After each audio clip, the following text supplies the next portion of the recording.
يا أيها الذين آمنوا إن جاءكم فاسق بنبأ فتبينوا أن تصيبوا قوما بجهالة فتصبحوا على ما فعلتم نادمين۔ کا اختلاف ذکر کرتے ہوئے حافظ ابن حجر رحمۃ اللہ علیہ نے دوسری بات یہ کی ہے، یعنی دوسرا قول یہ نقل کیا ہے کہ وَهُوَ مَنْ لَا تَقْتَضِي بِدْعَتُهُ بِدْعَةُ التَّكْفِيرِ أَصْلًا وَقَدِ اخْتُلِفَ أَيْضًا فِي قبولِهِ وَرَدِّهِ، کہ دوسرا بدعتی وہ بھی ہے، یعنی ایک بدعتی تو وہ ہے نا کہ جو ایسی بدعت کا مرتکب ہو کہ جو اس کی بدعت اسے حد تکفیر تک لے جائے اور اس پر بالاتفاق علماء تک کفر کا فتویٰ لگا دیں، جس طرح کے بعض شیعہ حضرات ہیں، ان کے فرقوں میں وہ بھی ایک فرقہ ہے جو کہتا ہے کہ اصل میں جبرائیل علیہ السلام کو بھول لگی، نبوت تو حضرت علی کی تھی مگر حضرت علی میں اور نبی علیہ السلام میں مشابہت تھی، جس کی وجہ سے وہ بجائے حضرت علی کے حضرت محمد صلی اللہ علیہ وسلم پر وحی لے کے آ گیا۔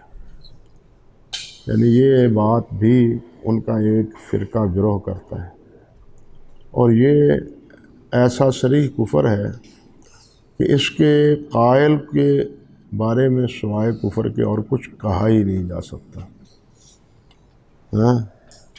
اگرچہ وہ اس عقیدے کے ساتھ ساتھ لا الہ الا اللہ محمد رسول اللہ پڑھتا ہی کیوں نہ ہو، کیونکہ اس کے عقیدے میں تو یہ ہے کہ محمد رسول اللہ پر وہی غلطی سے آئی ہے، اصل میں وہی حضرت علی پر تھی۔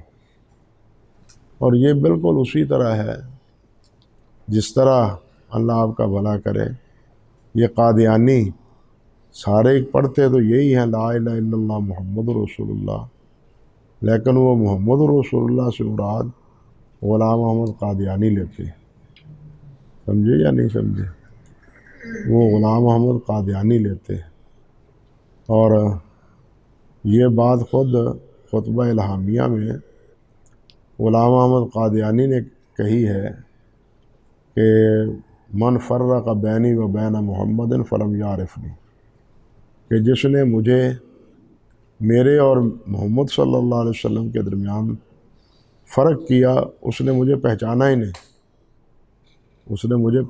نہیں، بلکہ بشیر الدین محمود کا یہ بیان بھی ریکارڈ پر کتابوں میں موجود ہے کہ اس سے کہا گیا کہ تم جب غلام احمد کو رسول نبی مانتے ہو تو پھر ان کا کلمہ بھی پڑھو، کلمہ تو تم پڑھتے ہو لا الہ الا اللہ محمد رسول اللہ۔ تو اس نے جواب دیا مردود نے کہ ہمیں نئے کلمے کی ضرورت نہیں ہے، ہم محمد اور غلام احمد میں کوئی فرق ہی نہیں کرتے، ہماری مراد ہی غلام احمد ہوتا ہے، اور یہ باتیں بہت سی جگہ پر اس کی کتابوں میں موجود ہے۔ تو یہ اب لا الہ الا اللہ محمد رسول اللہ پڑھتا بھی رہے تو اس کے ایمان کا کوئی اعتبار نہیں ہے۔ یہ بالکل اسی طرح ہی ہے جس طرح حافظ ابن حجر رحمۃ اللہ علیہ نے لکھا ہے امام حلیمی کے حوالہ سے فتح الباری میں کہ وہ مشرک، وہ وثن پرست جو یہ عقیدہ رکھتا ہے کہ یہ بت اور یہ میرا معبود مجھے اللہ تعالیٰ کے ہاں قریب کر دیتا ہے، وہ لا الہ الا اللہ پڑھتا بھی رہے تو اس کے کلمے کا اعتبار نہیں ہے، وہ توحید کا شناسہ نہیں ہے، وہ مشرک کا مشرک ہی ہے۔ تو ایک تکفیر یہ ہے یعنی ایک گروہ وہ ہے جو اس حد تک آگے بڑھا ہوا ہے۔ میں نے ذکر کیا تھا غالباً کہ حضرت امام شافعی امام بخاری رحمۃ اللہ علیہ نے خلق و افعال العباد میں جامعہ کے بارے میں بہت سخت رائے دی، بہت سخت رائے دی، حتیٰ کہ یہاں تک اس میں الفاظ ہیں کہ کفرہم اشد من کفر الیہود والنصارى، کفرہم اشد من کفر الیہود والنصارى، کہ ان کا کفر یہود و نصارہ کے کفر سے بھی زیادہ ہے۔ لیکن کیا فی الواقعہ وہ کافر تھے؟ حافظ ذہبی رحمۃ اللہ علیہ نے بہت اچھی بات کہی ہے کہ ایک وہ ہے جو نہ اللہ پر ایمان لاتا ہے نہ رسول پر ایمان لاتا ہے۔ اللہ اور رسول پر ایمان لانے والا، اس کے مقابلے میں نماز پڑھنے والا، بیت اللہ کی طرف رخ کرنے والا، لا الہ اللہ اکبر بسم اللہ اللہ اکبر کہہ کے ذبیحہ کرنے والا، ہم ان دونوں کو یکساں کس طرح کہہ سکتے ہیں؟ بات سمجھے یا نہیں؟ دونوں کو یکساں یہ بالکل اسی طرح ہے جس طرح آج بھی آپ کہتے ہیں کہ آج کے مشرکین کا شرک وہ مشرکین مکہ سے کوئی کم نہیں ہے، کہتے ہیں یا نہیں کہتے؟ کیوں؟ اس لیے کہتے ہیں کہ وہ اذا غاشیہم موج، تو پھر وہ مخلصین لہ الدین ہوتے تھے۔ لیکن آج کے یہ حضرات تو مشکل کے وقت بھی اللہ ذوالجلال کو نہیں پکارتے ہیں، عام حالات میں تو کیا، مشکل میں بھی یہ اللہ سبحانہ و تعالیٰ کو نہیں پکارتے، بلکہ مشکلات میں بھی یہ اپنے ان معبودوں کو دعوت دیتے ہیں، پکارتے ہیں جن کے ساتھ ان کی عقیدت ہوتی ہے، جن کے ساتھ ان کی وابستگی ہوتی ہے۔ تو علماء لکھتے ہیں نا اب بھی، تو امام بخاری رحمۃ اللہ علیہ کے جملے کو بھی بالکل یہی سمجھنا چاہیے کہ کفرہم اشد من کفر الیہود، یہ نہیں کہ وہ یہودیوں اور کافر عیسائیوں کی طرح مشرک ہیں، انہوں نے تو نبی علیہ السلام کا کلمہ پڑھا ہی نہیں، اور انہوں نے کلمہ تو پڑھا ہے لیکن گمراہی میں مبتلا ہوئے۔ تو اس قسم کے یہ جملے آتے ہیں، تو ان جملوں سے یہ مراد نہیں ہوتی کہ وہ دائرہ اسلام سے خارج ہو جاتا ہے، بات سمجھے یا نہیں؟ اور اس کے بارے میں یہ جو شرح السنہ ہے علامہ بغوی کی، وہاں جہاں انہوں نے فرق پر بحث کی ہے ابتداء میں، وہاں انہوں نے اس بات کی وضاحت بھی کی ہے کہ ایسے جملوں سے مراد ان لوگوں کے بارے میں خارج از ملت مراد نہیں ہوتا، بلکہ کفر دون کفر مراد ہوتا ہے۔ جس طرح امام بخاری رحمۃ اللہ علیہ نے فرمایا، نبی علیہ السلام نے بھی فرمایا ہی ہے نا کہ قتالہ کفر، مقاتلہ قتل وہ کیا ہے؟ کفر ہے۔ اللہ اکبر، و ثوابہ فسق، گالی دینے کو فسق، اور قتل کو نبی علیہ السلام نے کیا فرمایا؟ اور سزا بھی اللہ ذوالجلال، من یقتل مؤمنا متعمدا فجزاؤہ جہنم خالدا فی، خالد کا لفظ۔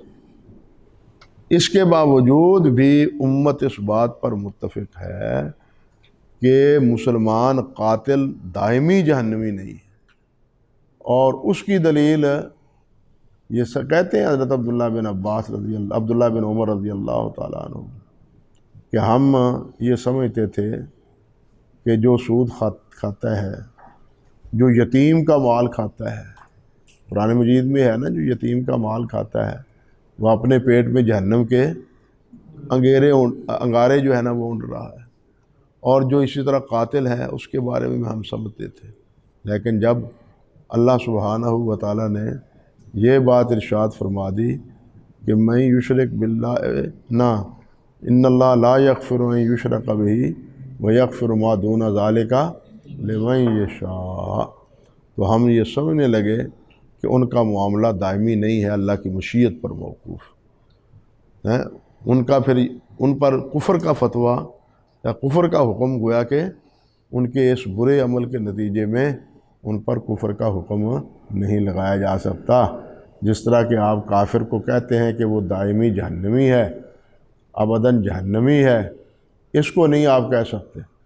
یہی وجہ ہے نا وہ حدیث شفاعت میں کیا ہے، اللہ اکبر، کہ نبی علیہ السلام سے اللہ رب العزت فرمائیں گے بالآخر کہ جائیں جہنم میں، اور جا کے اللہ اکبر کبیرہ، جس کے دل میں رائی کے برابر بھی ایمان ہے اس کو جہنم سے نکالنا ہے۔ تو یہ جتنے بھی ہیں ان کے دلوں میں رائی کے برابر ایمان تو ہے۔ اس لیے کسی کی تکفیر کے لیے، تکفیر کے مسئلے میں ہمیں بہت سوچ بچار کے بعد فیصلہ کرنا ہے۔ اسی لیے حافظ نے رحمۃ اللہ علیہ نے اوپر کہا ہے کہ تکفیر اس کی معتبر ہے جو تمام ائمہ کے اصول کے مطابق وہ کفر میں شامل ہونے کی جو ہے، سمجھے یا نہیں؟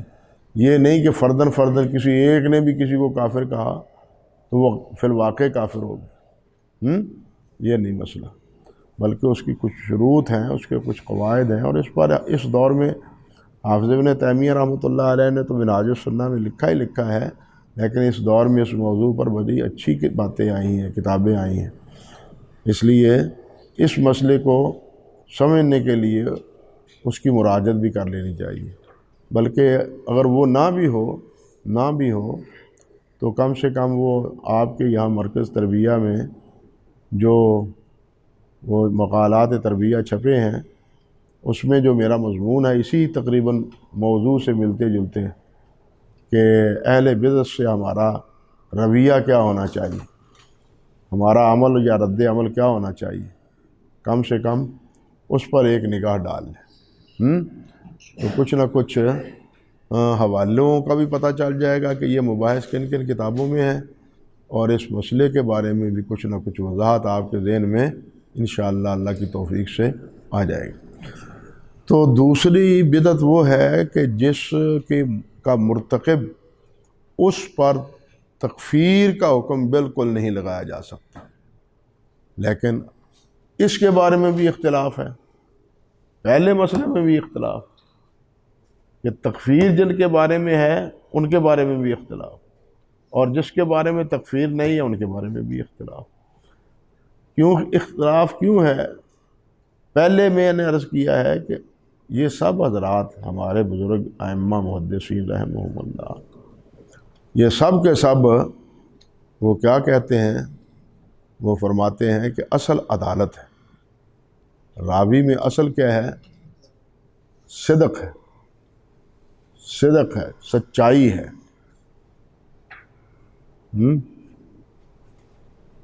بدعت اگرچہ فسق ہے اور یہ عدالت کے منافی ہے، لیکن وہ اس کو دین سمجھ کے اس کا مرتکب ہو رہا ہے اس غلط فہمی کے نتیجے۔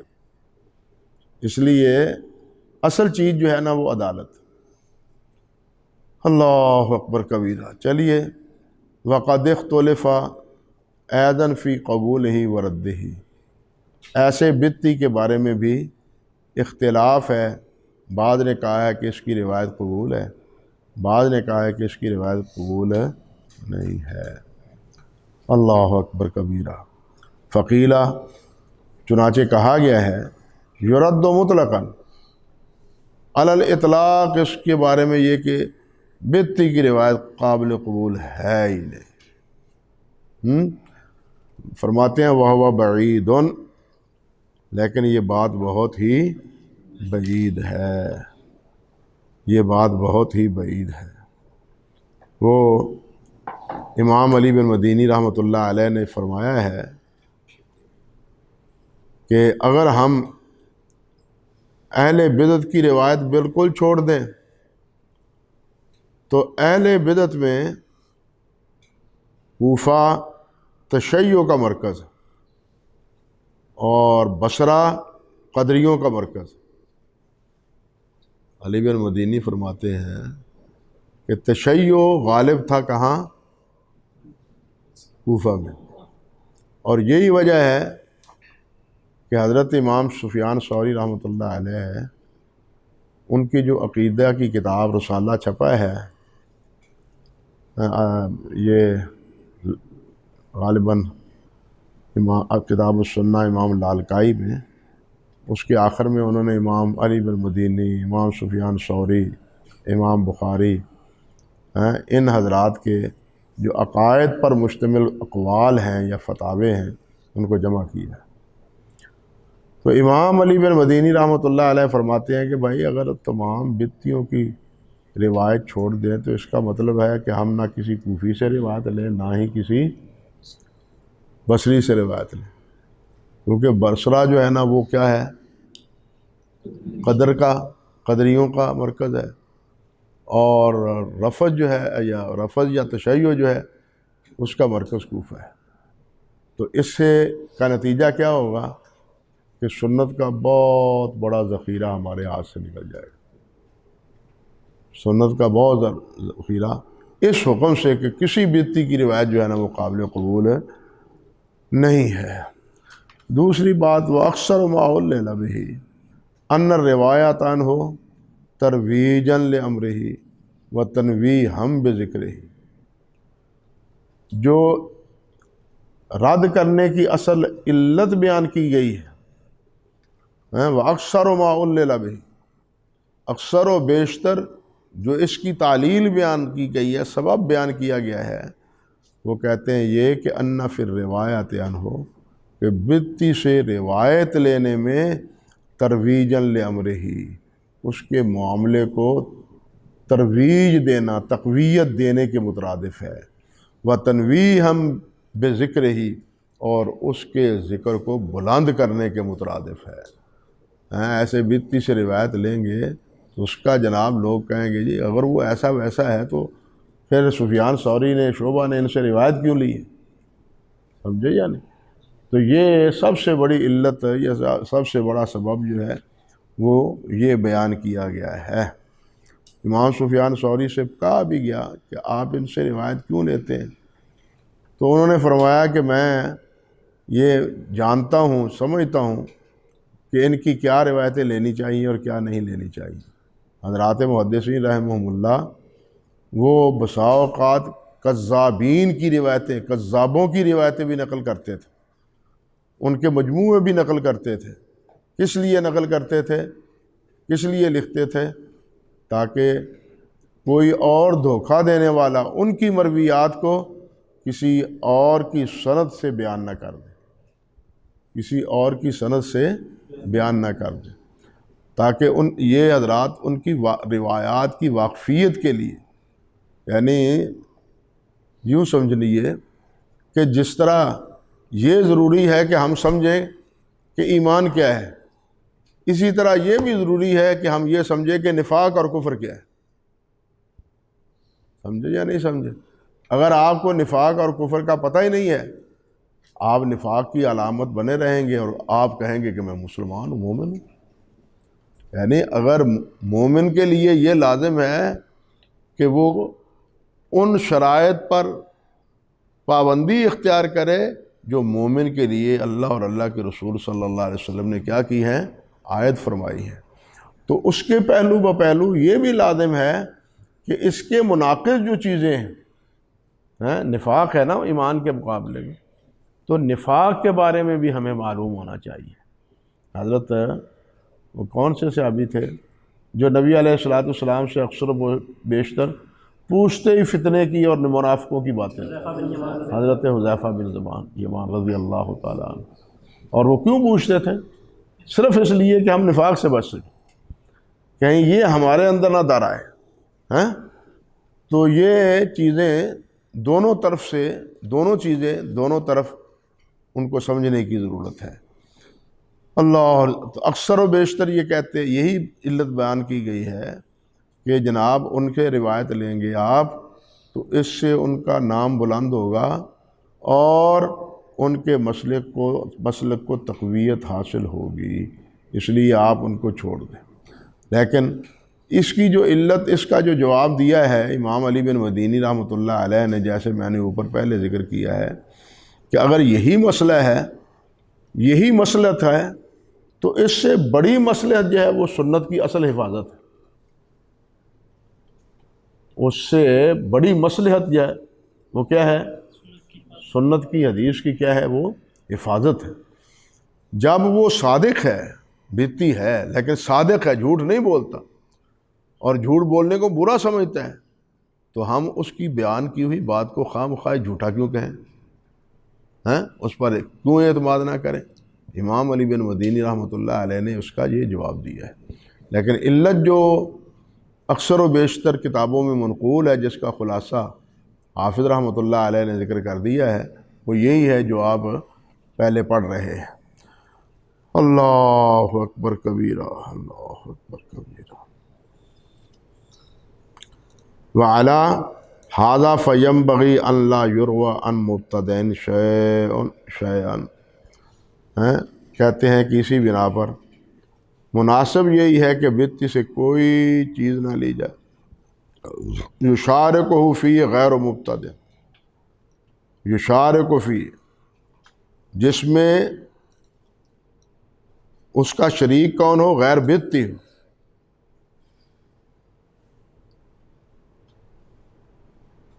کیونکہ اس کے باوجود بھی وہ علت باقی رہے گی، وہ علت باقی رہے گی۔ اگر مشارکت کسی کی اور بھی ہو تو وہ بات پھر باقی رہے گی۔ اور دوسرا موقف کیا ہے؟ یقبل مطلقاً، علی الاطلاق اس کی روایت کو قبول کیا جائے گا۔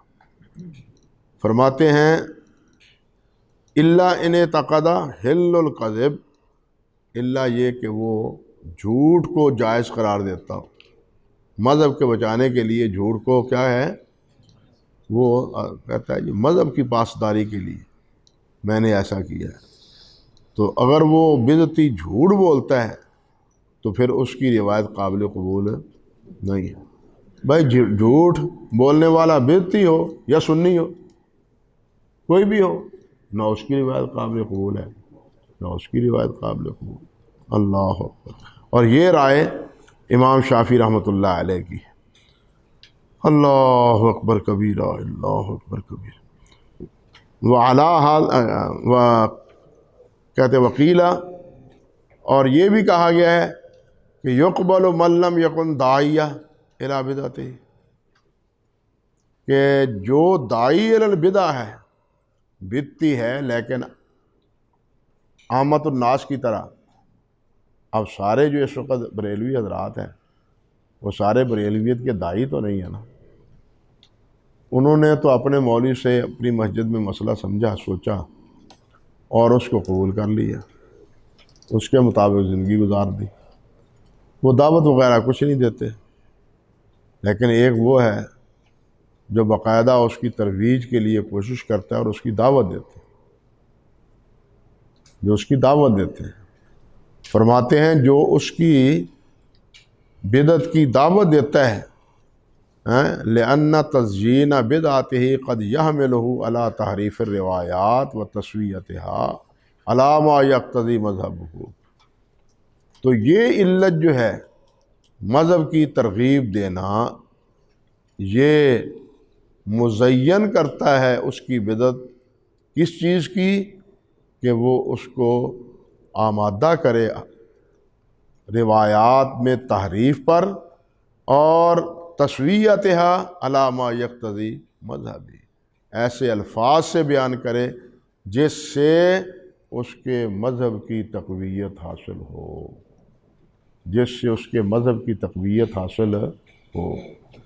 آپ دیکھیں اس کی ایک سیدھی سی مثال ہے، یہ جو روایت ہے حدیث جبرائیل ہے، حدیث جبرائیل ہے، اس حدیث کو آپ جانتے ہیں صحیح بخاری، صحیح مسلم، سب اکابر جحافظہ محدثین رحمہم اللہ نے روایت کیا ہے، اور آخر میں نبی علیہ الصلوۃ والسلام نے کیا ارشاد فرمایا ہے کہ جبرائیل آئے تھے لِیُعَلِّمَکُم دِینَکُم، لِيُعَلِّمَكُمْ دِینَکُم، کہ وہ تمہیں تمہارا دین بتلائے۔ نماز دین ہے، روزہ دین ہے، ہاں کلمہ دین ہے، عقیدہ دین ہے، احسان دین ہے۔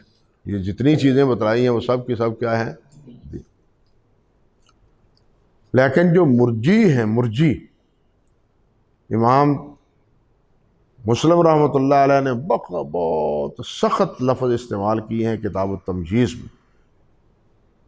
کتاب التمجیز امام مسلم کی جو ہے، ایک جو چھپا ہے اس میں انہوں نے صاف صاف کہہ دیا ہے، اللہ اکبر، کہ اس کو ابو حنیفہ، نعمان بن ثابت اور دوسرے مرجئی یہ بیان کرتے ہیں کہ جبرائیل آئے تھے اور وہ تمہیں کیا سکھلانے آئے تھے؟ شرائع دین، دین کی شریعت بتلانے آئے تھے۔ اب یہ لفظ کیوں بولا ہے؟ اس پر بڑی لیدے ہوئی ہے۔ یہ جملہ کس لیے بولا انہوں نے؟ تاکہ اعمال کو دین سے جدا کیا جائے۔ شرائع دین کہیں گے تو اعمال دین کا حصہ نہیں رہیں گے، دین کہیں گے تو اعمال دین میں شامل رہیں۔ اور اس پر امام ابو زرع نے بھی انکار کیا ہے، امام ابو داود نے بھی انکار کیا ہے، اور محدثین نے بھی انکار کیا۔ یعنی یہ ہے کہ لفظ ایسا استعمال کر لیا جائے جس سے جناب مذہب کی تقویت ہو۔ اور یہ آگے موضوع حدیث کی بحث میں آئے گی بات کہ بعض حضرات فقہا نے تو اللہ معاف فرمائے، بدتی لوگوں نے ہی نہیں، فقہا نے بھی اپنے مذہب کی تائید کے لیے ایسی ایسی روایتیں بیان کی ہیں جن سے ان کے موقف اور مسلک کی تائید ہوتی ہے، حالانکہ ان روایتوں کا کوئی سر و پیر نہیں ہے۔ اور اصول ہی یہ بنا لیا گیا، جیسے کہ علامہ قرطبی رحمۃ اللہ علیہ نے کہا ہے کہ ہر وہ بات جو مذہب کے مؤید ہو اس کو نبی علیہ السلام کی طرف منسوب کرنا جائز ہے، معاذ اللہ ثم استغفر اللہ۔ یعنی ظلم کی انتہا یہ ہے کہ اگر صحیح حدیث ہو تو پھر ہم اس کو کیا کہیں گے کہ یہ یا ناسخ ہے یا مؤول ہے۔ سمجھ گئے یا نہیں؟ ہاں، اس کو ہم کیا کہیں گے؟ یہ ناسخ ہے یا مؤول ہے۔ اللہ اکبر کبیر۔ لیکن یہ بھی اگر ہے تو مذہب کے لیے ہے۔ اب اس کے برعکس کیا ہے؟ مد مقابل کیا ہے کہ مذہب کے مطابق کوئی بات اچھی ہو تو اس کا انتساب کر دیں گے نبی علیہ السلام کی طرف۔ ظلم کی انتہا نہیں، اور کیا ہے؟ پھر ہم جامعہ کو، معتزلہ کو، انہیں کو کیوں کہیں کہ جناب یہ سب ایسے ہیں ایسے ہیں ایسے، اور یہ پوتر ہوئے کہ پوتر رہیں، پاک صاف رہیں؟ یہ کیسے ہو سکتا؟ اللہ معاف فرمائے، یہ جو درمیانہ قرن ہے نا، 350 سال کے بعد، 4تھی صدی سے لے کے 7ویں 8ویں تک بہت ہی گھمیر دور رہا، حتیٰ کہ ایک نے تو یہاں تک کہا کہ من نظر فی البخاری یتزندق، جس نے بخاری کی طرف کو دیکھا وہ زندیق ہے، تو زندیق معاذ اللہ ثم استغفر۔ یہ درمیانی دور میں آپ دیکھیں، حافظ ابن تیمیہ ہیں، حافظ ابن قیم ہیں، حافظ ذہبی ہیں، یہ سارے بڑے ہی بچ بچا کے چلتے ہیں، ان مباحث بہت بچ بچا کے چلتے ہیں۔ جو اہل الرائے کے بارے میں محدثین کی رائے ہے، آپ اسے جانتے ہیں، یہ ان کی توجیحات کرنے کی کوشش کرتے ہیں تاکہ ائمہ کو بچایا جائے، کوشش کرنی چاہیے۔ کوشش کرنی چاہیے. لیکن جو انہوں نے کلام کیا ہے، یہ اس کلام سے بھی، حتیٰ کہ حافظ ابن حجر رحمۃ اللہ علیہ سے بھی جب یہ پوچھا گیا تو الجواہر والدرر میں انہوں نے امام ابو حنیفہ کا دفاع ہی کیا. ہاں، امام نسائی کے کلام کی تردید کی الجواہر والدرر میں. مگر خود جب تقریب میں آئے ہیں تو امام اہل الرائے کہا ہے، اور کوئی توثیق کا جملہ انہوں نے نہیں بولا. اور اسی پر جناب، اسی پر مطمئن ہے. امام کہہ دیا حافظ. جو امام ہوتا ہے وہ تو ثقہ ہی ہوتا ہے، ہاں، لیکن ہر امام ثقہ نہیں ہوتا. امام الہدیٰ بھی ہیں اور امام الضلالہ بھی ہیں.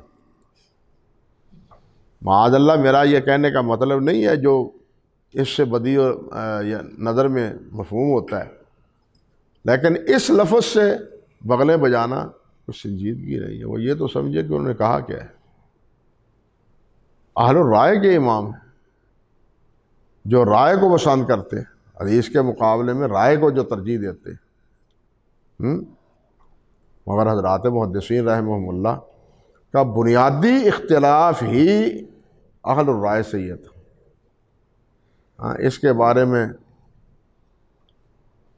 علامہ قوسری نے نصب الرایہ کے مقدمے میں جو تمہید باندھی ہے، وہ جی اس میں کیا ہے، ربیہ جو امام مالک کے استاد تھے ان کا تو لقب ہی ربیہ رائی تھا.